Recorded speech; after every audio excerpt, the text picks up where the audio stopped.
6A, Representative Gelser.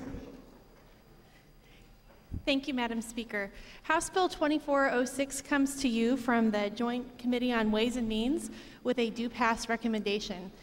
This is a bill that probably does not need a lot of explaining to all of you because I've sat with each and every one of you, sometimes more than once, over the course of the past year and a half, talking to you about this bill. This bill will create a Medicaid waiver for children with very complex and severe disabilities who otherwise would need to grow up in foster care or a nursing home. This will allow families to have access to in-home nursing care services and necessary supports so that their children can grow up with their brothers and their sisters rather than being sent away to live away from their family. We've had a lot of testimony on this bill over the course of the last several months, and there were two stories that I wanted to share with you.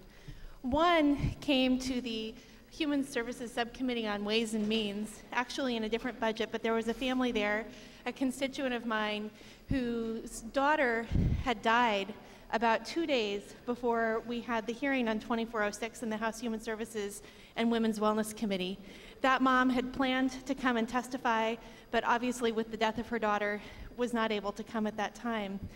What she came to share with us was how important it is to have our children in our homes, even when they are severely disabled. And what she said to the committee was that it is amazing how quiet a house can become when you lose a child, even when that child had never been able to say a word or hold a toy, and how quiet that becomes for all of the siblings who miss their sister very, very much.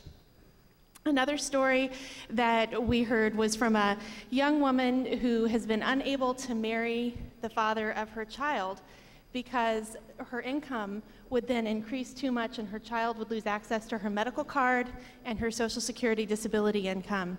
And so the father could not live in the home, they could not be married, and the family was broken, not because of a lack of love, but because a very disjointed system that has all of these perverse incentives. We've also seen families that have had to quit their jobs, who have had to refuse to take jobs and raises because doing so would cause them to lose their children, to lose custody of them. We have seen people artificially impoverish themselves and all of these other things. There are about 23 of you that are co-sponsors of this bill, and I thank you all for that. I thank all of you for the support of this bill, but not as much as those families who will benefit.